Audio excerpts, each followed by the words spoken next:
السلام علیکم ورحمۃ اللہ تعالی وبرکاتہ۔ جامعہ رضویہ منظر اسلام کے آن لائن سبق میں آپ کا خیر مقدم ہے۔ پیارے طلبہ، کھولتے ہیں اپنی کتاب شرح العقائد صفحہ نمبر 40۔ عبارت پڑھتے ہیں پھر اس کا مطلب سمجھتے ہیں۔ بسم اللہ الرحمن الرحیم۔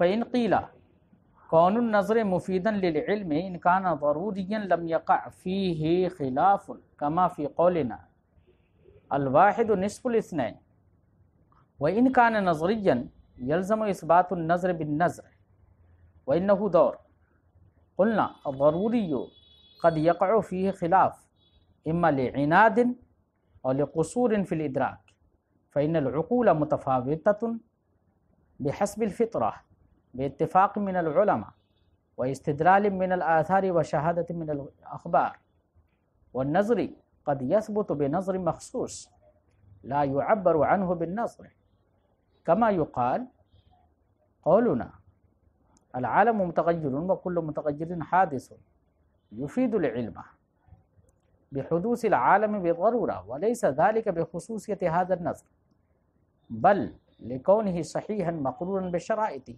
فيكون كل نظر صحيح مقرون بشرائطه مفيدا للعلم وفي تحقيق هذا المنع زیادة تفصیل لا يليق بهذا الكتاب۔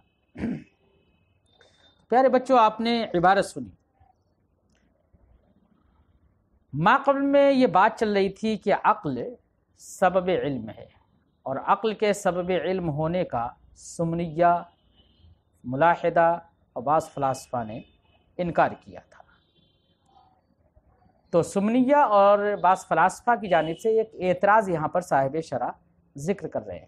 فإن قیل، اگر اعتراض کیا جائے، یعنی سمنیہ اور بعض ملاحدہ بعض فلاسفہ کی جانب سے یہ اعتراض کیا جائے تو ہم کیا جواب دیں گے؟ اعتراض کیا ہے؟ ان کا اعتراض یہ ہے، چونکہ وہ مفید علم عقل کو مانتے نہیں ہیں، وہ اعتراض ہی کرتے ہیں کون النظر مفیدا للعلم۔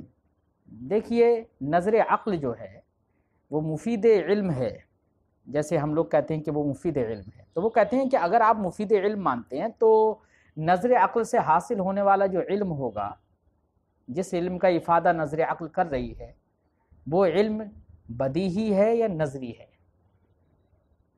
اگر آپ یہ کہیں کہ وہ علم بدیہی ہے تو یہ بھی باطل، اور یہ کہیں کہ اس سے حاصل ہونے والا علم نہیں بلکہ نظر عقل کا مفید علم ہونا، حاصل ہونے والے علم میں گفتگو نہیں ہے، نظر عقل کا مفید علم ہونا یہ بدیہی ہے یا نظری ہے؟ اگر نظر عقل کا مفید علم ہونا یہ بدیہی کہیں آپ تب بھی باطل، اور نظری کہیں تب بھی باطل۔ کیوں؟ نظر عقل کا مفید علم ہونا اگر بدیہی ہو تو بدیہی چیز میں اختلاف نہیں ہوتا ہے، حالانکہ نظر عقل کے مفید علم میں بہت زیادہ اختلاف ہے۔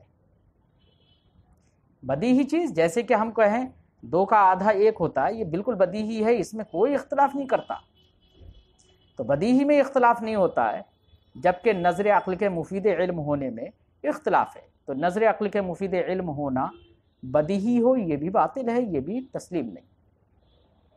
اور اگر نظر عقل کا مفید علم ہونا نظری ہو تو جناب ایک نظر کا اثبات نظر سے ہو جائے گا، اثبات الشیء بنفسہ ہی لازم آئے گا، تو یہ تو دور ہے۔ بات سمجھ آئی کہ نظر عقل کا مفید علم ہونا، تو نظر عقل کے ذریعے سے آپ اس کے افادہ علم ہونے کو، اس کے مفید علم ہونا اگر نظری ہو تو مفید علم ہونا جب نظری ہے تو اس نظر کو ثابت کرنے کے لیے ایک نظر کی ضرورت ہو جائے گی نہیں ہو جائے گی؟ ترتیب مقدمات کی ضرورت پیش آ جائے گی نہیں آ جائے گی؟ بالکل آ جائے گی۔ تو ایک نظر کو ثابت کرنا ایک دوسری نظر، ایک نظر سے ہو جائے گا، یہ اثبات النظر بالنظر ہو گیا، اثبات الشیء بنفسہ ہی ہو گیا، یہ تو دور ہے اور دور باطل ہے۔ اس لیے نظر عقل کا مفید علم ہونا بھی اگر نظری ہو تو یہ بھی باطل ہے۔ اعتراض سمجھ میں آ گیا ہوگا بچوں؟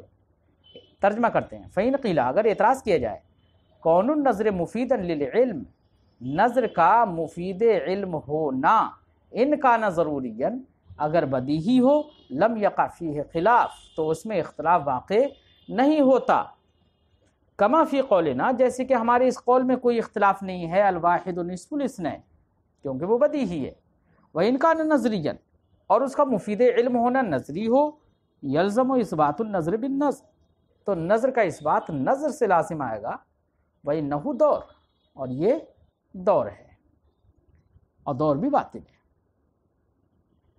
صاحب کتاب جواب دیتے ہیں دونوں شقوں کو اختیار کر کے، فرماتے ہیں کہ نظر عقل کا مفید علم ہونا بدیہی بھی ہو سکتا ہے، تو آپ کا یہ اعتراض کہ اس میں اختلاف واقع نہیں ہونا چاہیے، تو یہ ہمیں تسلیم نہیں کہ بدیہی میں اختلاف نہیں ہوتا ہے۔ کبھی کبھی امر بدیہی میں بھی اختلاف ہو جاتا ہے، کیوں؟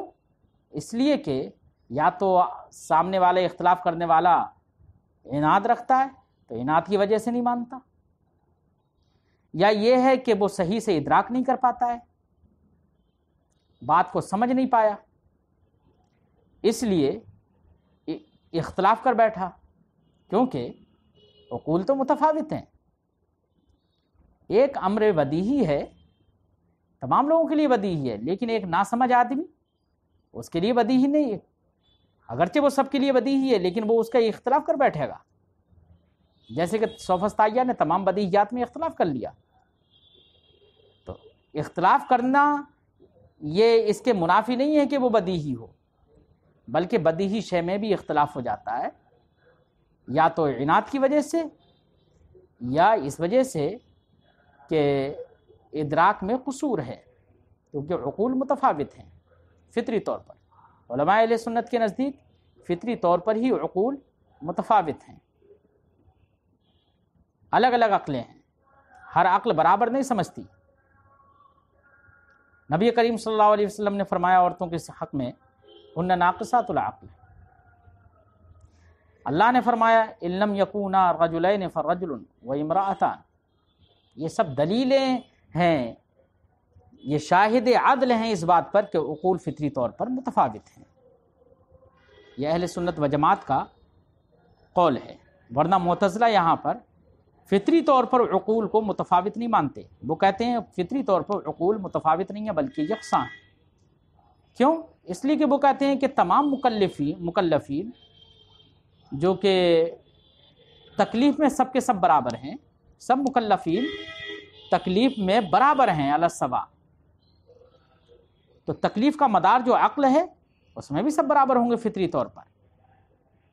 فلاسفہ فطری طور پر سب کو برابر مانتے ہیں، لیکن کہتے ہیں بعد میں مشق اور ممارست کی وجہ سے اس عقل میں تفاوت ہو جاتا ہے، کمی بیشی ہو سکتی ہے۔ بہرحال جواب آپ نے سنا کہ اگر نظر عقل کا مفید علم ہونا ضروری ہو تو اس میں اختلاف کیوں ہو سکتا ہے؟ عناد کی وجہ سے اور قصور فی الادراک کی وجہ سے۔ جواب دیتے ہیں، قلنا، ہم جواب دیں گے، ضروری قد یقع فیہ خلاف، بدیہی میں بھی کبھی اختلاف واقع ہو جاتا ہے، اما لعناد، یا تو عناد کی وجہ سے، اور لقصور فی الادراک، یا ادراک میں قصور کی وجہ سے۔ کیوں؟ فإن العقول متفاوتۃ، کیونکہ عقول تو متفاوت ہوتی ہیں فطرت کے اعتبار سے، بے اتفاق من العلماء، تمام علماء کا اس پر اتفاق ہے، علماء سے مراد تمام عقلاء کا اس پر اتفاق ہے، عقلاء سے مراد عقلاء اہل سنت، ورنہ تو معتزلہ نے اختلاف کیا ہے جیسے ابھی ہم نے بتایا۔ وَاستدلال من الآثار وشہادت من الاخبار، تمام عقول متفاوت ہیں اتفاق عقلاء سے، اور آثار اور اخبار و احادیث کی شہادت اور استدلال سے، جیسے ہم نے اخبار، حدیث پاک اور اللہ پاک کا فرمان ذکر کیا تھا۔ والنظری، اور شق ثانی کو اختیار کر کے جواب دیتے ہیں، فرماتے ہیں کہ اگر نظر عقل کا مفید علم ہونا نظری ہو تو پھر آپ نے کہا کہ دور لازم آئے گا، اس بات النظر بالنظر لازم آ جائے گا، یہ دور ہے، تو ہم کہتے ہیں کہ یہ بات بھی صحیح نہیں ہے آپ کی۔ کیوں؟ اس لیے کہ کبھی کبھی قضیہ کلیہ کا اثبات قضیہ شخصیہ سے ہو جاتا ہے، اور جس قضیہ شخصیہ سے ہوتا ہے تو ہوتے ہی وہ بھی قضیہ ہے، ہوتی وہ بھی دلیل ہے وہ بھی نظر، لیکن کبھی نظر مخصوص سے اس بات کرتے ہیں اور اس نظر مخصوص کا، اس قضیہ شخصیہ کو نظر سے تعبیر بھی نہیں کرتے۔ سمجھائی؟ تو یہ کوئی ضروری نہیں ہے کہ نظر کا حصول اگر نظر سے ہو رہا ہے تو یہاں پر یہ باطل ہو جائے اور یہ غلط ہو جائے، بلکہ کبھی کبھی ایسا ہوتا ہے کہ ایک نظر کا حصول دوسری نظر مخصوص سے ہو جاتا ہے، اور وہ دوسری نظر مخصوص کو نظر سے تعبیر ہی نہیں کیا جاتا ہے، جیسے کہ قضیہ کلیہ کا حصول کسی قضیہ شخصیہ سے ہو جائے۔ بات سمجھائی؟ تو نظر کا حصول نظر سے ہو تو اس بنا پر دور ہی لازم ہے، یہ کوئی ضروری نہیں ہے، کیونکہ ایسا ہو سکتا ہے جس نظر سے اس کا حصول ہو رہا ہے وہ ہے تو نظر، لیکن اس کو تعبیر نظر سے نہیں کیا جا سکے، کیوں؟ وہ معلوم ہو۔ فرماتے ہیں والنظری قد یثبت بنظر مخصوص، نظری کا ثبوت اور حصول کبھی ایسی نظر مخصوص سے ہو جاتا ہے لا يعبر عنہ بالنظر، کہ اس کو نظر سے تعبیر نہیں کیا جاتا، کما یقال، جیسے کہ کہا جاتا ہے ہمارا کہنا العالم متغیر وکل متغیر حادث یفید العلم بحدوث العالم، یہ حدوث عالم کے علم کا افادہ کرتا ہے یہ قول ہمارا بالضرورہ، بدیہی طور پر، جبکہ آپ غور کریے العالم متغیر وکل متغیر حادث، یہ بھی تو ایک نظر ہے، اور کہا جاتا ہے کہ یہ حدوث عالم کا افادہ کرتا ہے بالضرورہ، بدیہی طور پر ہے نظر، اور حدوث عالم کا افادہ حدوث عالم وہ بھی نظری، تو نظر کا حصول نظر سے ہوا، لیکن کہا کیا جاتا ہے؟ کہا یہ جاتا ہے کہ ہمارے یہ قول العالم متغیر وکل متغیر حادث، یہ بھی نظر ہے لیکن یہ حدوث عالم کا افادہ بالضرورہ کرتا ہے، تو اس کو نظر سے تعبیر نہیں کیا جاتا ہے۔ تو ایسا ہو سکتا ہے کہ ایک قضیہ کلیہ کا اثبات قضیہ شخصیہ سے ہو اور اس قضیہ شخصیہ کو نظر سے تعبیر نہ کیا جائے، کیونکہ وہ معلوم ہوگی تو نظر، لیکن معلوم ہو۔ اچھا ایک بات بتائیے، العالم متغیر وکل متغیر حادث سے حدوث عالم کا علم ہوا، کیا حدوث عالم کا علم اسی جو نظر ہے العالم متغیر وکل متغیر حادث، یہ جو قیاس ہے، کیا اسی کی کوئی خصوصیت کی بنا پر یہ علم حاصل ہوا؟ اس نظر کی خصوصیت کی کوئی وجہ ہے؟ نہیں، اس نظر کی کوئی خصوصیت نہیں ہے، بلکہ اس نظر سے اس لیے علم حاصل ہوا ہے کہ یہ نظر اپنے تمام تر شرائط قیاس جو ہیں ان تمام کو مقرون ہے، تمام سے مقرون ہے، لہذا اس سے سمجھ میں آ گیا کہ جب اس نظر کی کوئی خصوصیت نہیں ہے بلکہ اس کے شرائط سے مقترن ہونا، شرائط سے مقرون ہونے کی وجہ سے علم حاصل ہوا، تو اس سے سمجھ میں آ گیا کہ ہر وہ نظر صحیح جو اپنے شرائط سے مقرون ہو وہ مفید علم ہوگی۔ بات سمجھ میں آئی بچوں؟ فرماتے ہیں اس لیے نظر عقل کا مفید علم ہونا اس کا انکار نہیں کیا جا سکتا۔ فرماتے ہیں وَلَيْسَ ذَلِكَ بِخُصُوصِيَّةِ هَذَا النَّظْرِ، یہ علم کا حصول، حدوث عالم کے علم کا حصول جو ہو رہا ہے یہ اس نظر کی خصوصیت کی وجہ سے نہیں ہے، بل لِكَوْنِهِ صَحِيحًا مَقْرُونًا بِشَرَائِطِ، بلکہ اس لیے ہے کہ یہ نظر صحیح ہے اور اپنے شرائط سے مقرون ہے۔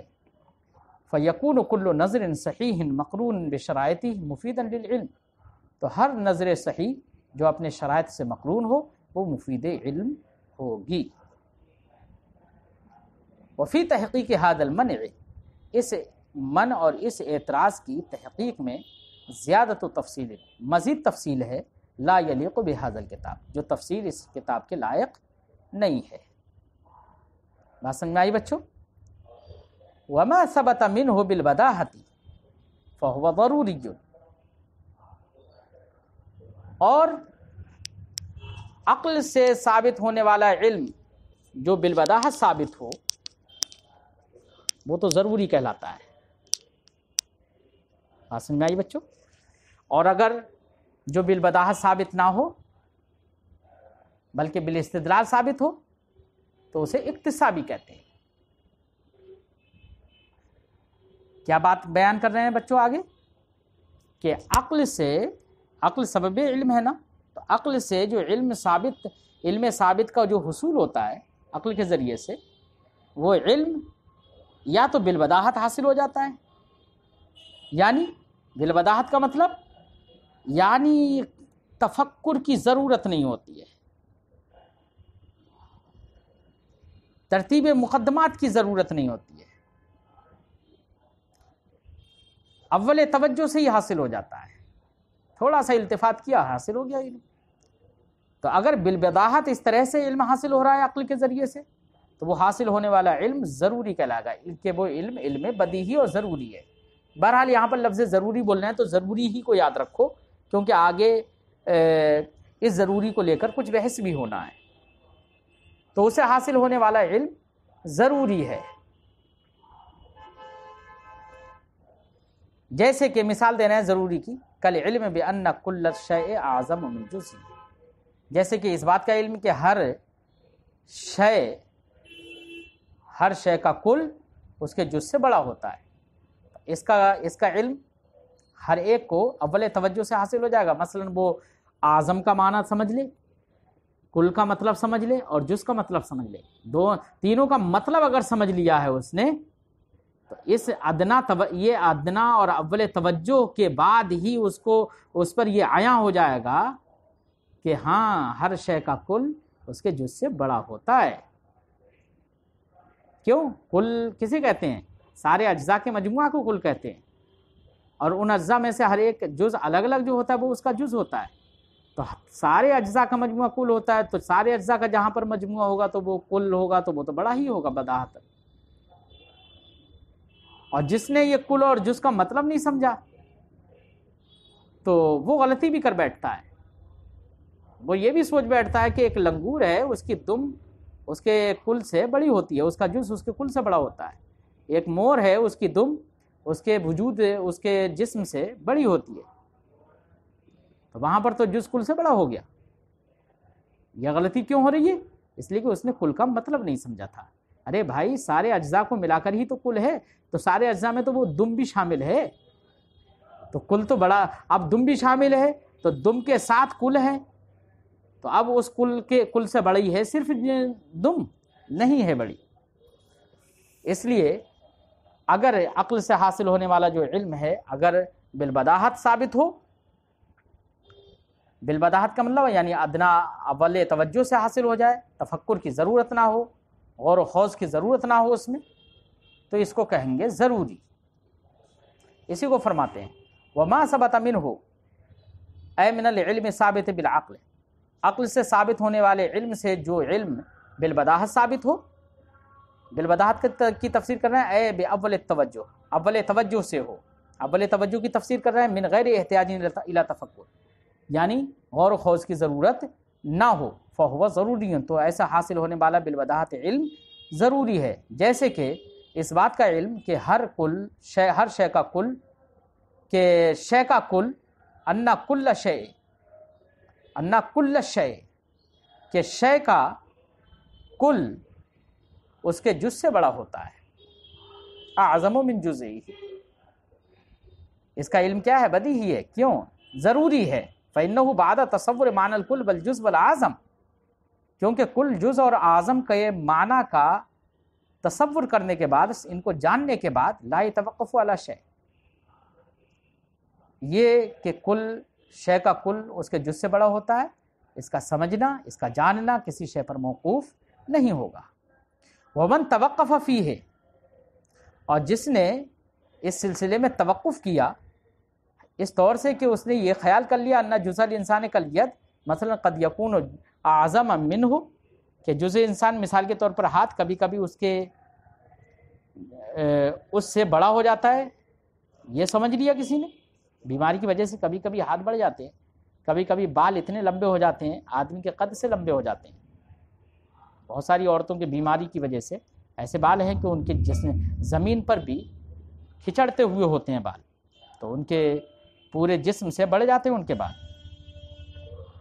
تو کچھ لوگوں نے اگر کوئی یہ خیال کر لے کہ انسان کا جز مثلا ہاتھ ہے مثال کے طور پر، بال ہے، ایسے ہی مثلا کبھی کبھی اس سے بڑا ہو جاتا ہے جز، فہو لم یتصور معنی الجزء والکل، تو ایسے آدمی نے جو یہ خیال کیا اور توقف کیا، تو ایسے آدمی نے جز اور کل کے معنی کا تصور نہیں کیا ہے صحیح سے. تو کل اور جز کے معنی کا صحیح تصور اگر کر لے گا تو یہ غلطی اس سے نہیں ہوگی. بات سمجھ میں آئی بچوں؟ اپنی گفتگو آج ہم یہیں پر ختم کرتے ہیں، پھر آئندہ سبق میں ملتے ہیں. السلام علیکم ورحمۃ اللہ تعالی وبرکاتہ.